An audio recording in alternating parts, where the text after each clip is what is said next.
കാഴ്ചക്കാരാകേണ്ടവർ കളിക്കിറങ്ങുന്നു. അയോധ്യയിൽ വാസ്തവം അറിയിക്കേണ്ടവർ ആഘോഷ കമ്മിറ്റിയാകുന്നു. മസ്ജിദും ക്ഷേത്രവും മറുഭാഗം കൂടി പറഞ്ഞ് വിദേശ മാധ്യമങ്ങൾ. ഫലസ്തീനിൽ അല്പം മാധ്യമ വിചാരണ. മീഡിയ സ്കാനിലേക്ക് സ്വാഗതം. ജനുവരി 22 ഒരു ചരിത്ര ദിനം എന്നാണ് പ്രധാനമന്ത്രിയും പ്രധാന പത്രങ്ങളും അതിപ്രധാന ചാനലുകളുമൊക്കെ പറഞ്ഞത്. അത് ശരിയുമാണ്. പള്ളി പൊളിച്ചെടുത്ത് ഒരു സർക്കാർ മുൻകൈയിൽ ക്ഷേത്രം പണിയുന്നത് ഇതാദ്യം തന്നെയാവണം. നമ്മുടെ കുറേ പത്രങ്ങൾക്കും ആഘോഷം തന്നെ.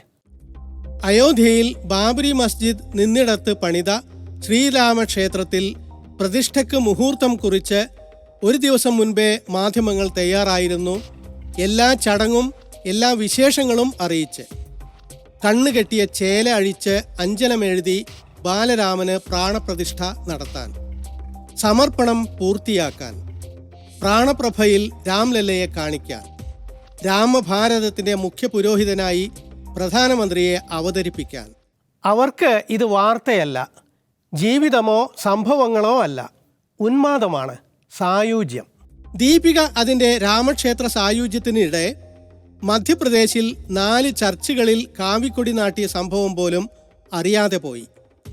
ഭക്തിസാന്ദ്രം പ്രാണപ്രതിഷ്ഠ. രാമമന്ത്രം ചൊല്ലി അയോധ്യ. രാംലല്ല കൺതുറക്കുന്നത് നോക്കി അവരും കണ്ണ് തുറന്നു വെച്ചു. ജന്മഭൂമിക്കിത് ധർമ്മരാജ്യ പ്രതിഷ്ഠ, രാമരാജ്യം തന്നെ. ചുരുക്കത്തിൽ വലിയൊരു വിഭാഗം പത്രങ്ങൾ ഭൂരിപക്ഷവാദം ഏറ്റുപിടിച്ചിരിക്കുന്നു. സെക്യുലറിസത്തെപ്പറ്റി, ന്യൂനപക്ഷത്തിൻ്റെ അവകാശങ്ങളെപ്പറ്റി, ഭരണകൂടം പൂജ നടത്തിപ്പുകാരായതിനെപ്പറ്റി, പശ്ചാത്തലമായ വെറുപ്പ് രാഷ്ട്രീയത്തെപ്പറ്റി ഒന്നും പറയാനില്ലാത്ത വിധേയർ. പശ്ചാത്തലം പറയാതെ സന്ദർഭമെല്ലാം മറന്ന് ചരിത്രത്തെ തള്ളിമാറ്റി ദൈനിക് ഭാസ്കറും ദൈനിക് ജാഗരണും ഹിന്ദുസ്ഥാനും മറ്റനേകം പത്രങ്ങളും മതരാഷ്ട്രീയത്തിന് സ്തുതി പാടി. രാംലല്ല അയോധ്യയിൽ ഉണർന്നെഴുന്നേൽക്കുന്നു, പുതിയ കാലചക്രത്തിൻ്റെ തുടക്കമാണിത് എന്നെല്ലാം എഴുതുമ്പോൾ ഹിന്ദുസ്ഥാൻ ടൈംസും ഇന്ത്യൻ എക്സ്പ്രസും പ്രഭാത് ഖബറും രാജസ്ഥാൻ പത്രികയും ടൈംസ് ഓഫ് ഇന്ത്യയും അമർ ഉജാലയും അടക്കം പലരും മുൻപ് മറച്ചു പിടിച്ചിരുന്ന ഭൂരിപക്ഷവാദം പരസ്യപ്പെടുത്തിയ പോലെ പള്ളി പൊളിച്ച കുറ്റകൃത്യത്തെ ഒട്ടെല്ലാ പത്രങ്ങളും രൂക്ഷമായി വിമർശിച്ചിരുന്നു. അത് 1992. ഹിന്ദുസ്ഥാൻ ടൈംസ് ദേശീയ നാണക്കേട് എന്ന് മുഖപ്രസംഗം. ഇന്ന് ആ പത്രം സ്ഥലത്ത് ക്ഷേത്രത്തിൻ്റെ ഗംഭീര ഉദ്ഘാടനത്തെപ്പറ്റി ഊറ്റം കൊള്ളുന്നു. ഇന്ത്യൻ എക്സ്പ്രസിൻ്റെ അന്നത്തെ 1-ാം പേജ് എഡിറ്റോറിയൽ രാജ്യം വഞ്ചിക്കപ്പെട്ടു എന്ന്. ഇന്ന് മോദി സർക്കാരിൻ്റെ ഗ്യാരണ്ടി എന്ന പരസ്യത്തിന് താഴെ ലീഡ് തലക്കെട്ട് അയോധ്യക്ക് ഉത്സവം. കർസേവകർ ബാബരി മസ്ജിദ് പൊളിച്ചു എന്നെഴുതിയ ടൈംസ് ഓഫ് ഇന്ത്യയും അന്ന് ഇന്ത്യ റിപ്പബ്ലിക്കിനേറ്റ കളങ്കത്തെപ്പറ്റി മുഖപ്രസംഗം എഴുതി. ഇന്ന് അത് അയോധ്യയുടെ ആനന്ദത്തെപ്പറ്റി, നീണ്ട കാത്തിരിപ്പിനൊടുവിലത്തെ പുതിയ പ്രഭാതത്തെപ്പറ്റി ആവേശം കൊള്ളുന്നു. താഴികക്കുടങ്ങൾ തകർത്തു എന്ന് അന്ന് സങ്കടം പറഞ്ഞ മനോരമ ഇന്ന് ആ തകർച്ചയ്ക്ക് മേൽ കെട്ടി ഉയർത്തിയ ക്ഷേത്രത്തെ സാഘോഷം കൊണ്ടാടുന്നു. നിർമ്മാണ മികവിൻ്റെ തിളക്കത്തെപ്പറ്റി, മറക്കാത്ത ദൃശ്യാനുഭവത്തെപ്പറ്റി. പുതിയ അയോധ്യ, പുത്തൻ അധ്യായം. പഴയ നീതിബോധം ഏതാണ്ട് ഇല്ലാതായി. പള്ളി പൊളിച്ചപ്പോൾ മിക്ക പത്രങ്ങളും അതിനെ അപലപിച്ച് മുഖപ്രസംഗം എഴുതിയിരുന്നു. മനോരമ എഴുതിയില്ല. കണ്ടൽക്കാടുകളെപ്പറ്റിയോ മറ്റോ എഡിറ്റോറിയൽ എഴുതി. ഇന്ന് രാമക്ഷേത്ര പ്രതിഷ്ഠയുടെ സന്ദർഭത്തിൽ അവരേതായാലും കണ്ടൽക്കാട്ടിൽ ഒളിച്ചില്ല. അയോധ്യയുടെ പാഠങ്ങൾ എന്ന മുഖപ്രസംഗം എഴുതി, ഗാന്ധിജിയുടെ രാമരാജ്യത്തെ ഓർമ്മിപ്പിച്ചുകൊണ്ട്. രാമക്ഷേത്രത്തെ ചൊല്ലി വിശ്വാസികൾക്ക് ചാരിതാർത്ഥ്യം. കേസുകളെയും കോടതി വിധികളെയും മുഖപ്രസംഗം പരാമർശിച്ചു പോകുന്നുണ്ട്.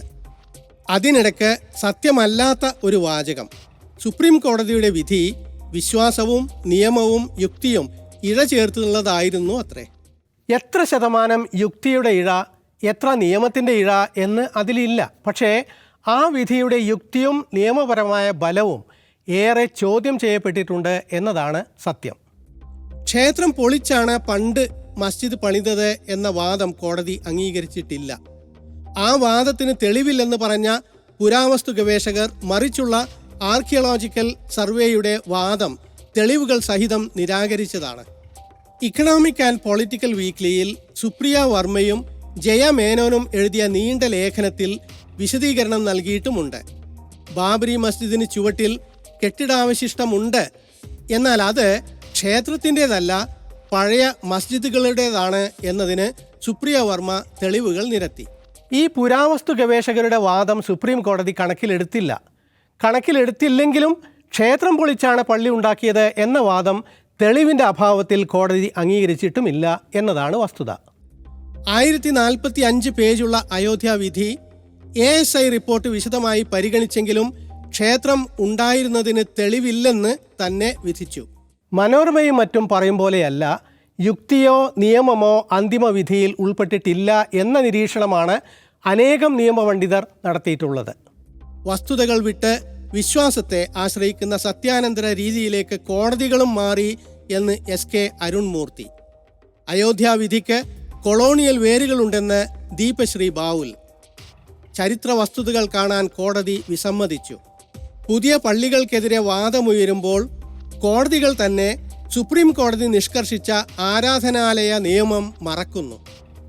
കോടതി വിശ്വാസം നോക്കി വിധിക്കുന്ന രീതി അവലംബിച്ചതാണ് പ്രശ്നം. കുറ്റവും കുറ്റവാളികളും ശിക്ഷിക്കപ്പെടാതെ പോകുന്ന സ്ഥിതി വരെ വന്നു. ജുഡീഷ്യറിയുടെ വിലയും വിശ്വാസ്യതയും നിലനിർത്താൻ ജുഡീഷ്യറി തന്നെ ജാഗ്രത പുലർത്തുന്നില്ല എന്ന വിമർശനമുണ്ട്. അതിനു പുറമെയാണ് എക്സിക്യൂട്ടീവ് ചെലുത്തുന്ന സ്വാധീനം. അയോധ്യ ഭൂമി ക്ഷേത്രത്തിന് വിട്ടുകൊടുത്ത ജഡ്ജിമാർക്ക് പ്രാണപ്രതിഷ്ഠാ ചടങ്ങിലേക്ക് ക്ഷണം. കോടതിക്ക് പ്രധാനമന്ത്രി നന്ദി പറയുന്നു. സർക്കാർ ഒരു മതത്തിൻ്റെ മാത്രം സംരക്ഷകരാവുകയാണ് ഇവിടെ. അയോധ്യ വിധിക്ക് ശേഷം ജഡ്ജിമാർ അന്നത്തെ ചീഫ് ജസ്റ്റിസിൻ്റെ വിരുന്നിലൂടെ വിധി ആഘോഷിച്ചു എന്ന വാർത്ത ആ സമയത്ത് വിവാദമായിരുന്നു. ജസ്റ്റിസ് ഗോഗോയ് താജ് ഹോട്ടലിൽ ചൈനീസ് ഭക്ഷണവും വീഞ്ഞും അടക്കം വിരുന്നൊരുക്കി മറ്റുള്ളവരെ സൽക്കരിച്ചു. ആഘോഷമായിരുന്നില്ല അത് എന്ന് ഗോഗോയ് വിശദീകരിച്ചെങ്കിലും അദ്ദേഹത്തിൻ്റെ ആത്മകഥയിൽ ആഘോഷം എന്ന് തന്നെയാണ് പറഞ്ഞത്.